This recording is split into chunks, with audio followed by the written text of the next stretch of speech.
Welcome back to this Lenten devotional series based on Mark's Gospel. For day 35, we'll read Mark 14:43 to 50.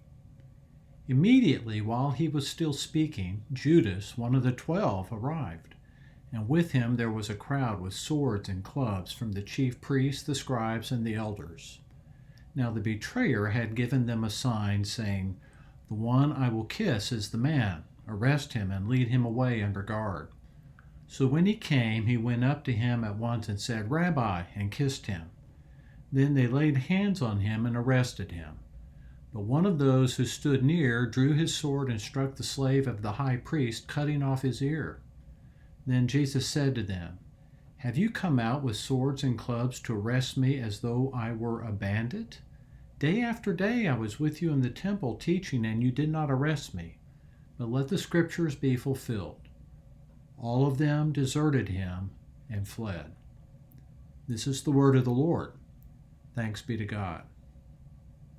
How bad can this story get?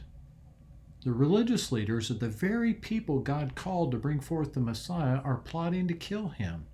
And Jesus' disciples are busy jockeying to be top dog in his kingdom and then sleeping through the very moments when Jesus most needed their friendship and prayer support. How bad can this story get? It's starting to feel bottomless, but it gets worse. One of his own disciples, one of the 12, privileged and honored to be called, led a mob of religious leaders and soldiers to the garden where they seized Jesus. Our English translation doesn't quite capture the Greek grammar's sense of total surprise. It needs exclamation points. Look, Judas, one of the 12. Can you believe it could get so bad? Why did Judas betray Jesus? We're not told. The best guess I've heard is that he was trying to force Jesus' hand to take charge politically, figuring that if Jesus got arrested, then he would have to use the full Messiah supernatural power and establish an earthly kingdom. Maybe. We don't know.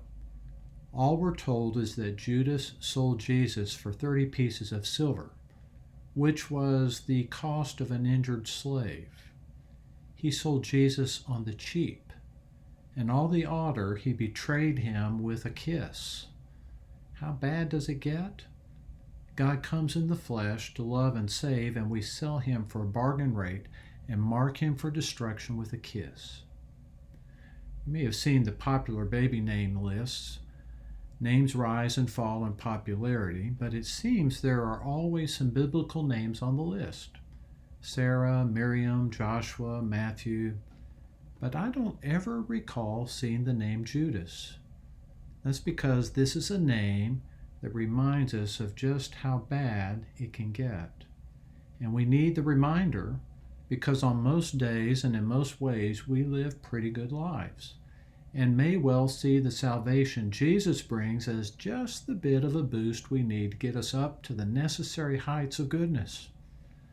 But the Judas part of the story, complete with the exclamation points, reminds us of just how bad it can get, even with God's own people, and thus just how desperate we are for the kind of salvation that could come only through the cross. And knowing how bad the story can get lets us see all the better how good it has become. All praise to the one Judas kissed. Here are a couple of questions to ponder as you look back over these verses. Sad to say, sometimes we really do sell out our loyalty to the Lord on the cheap for the sake of momentary appearance or some sort of gain. When was the time you sold him out? Look at the world around us and describe how bad it can get. What makes you think that the gift of Jesus' life can overcome such evil? God bless you.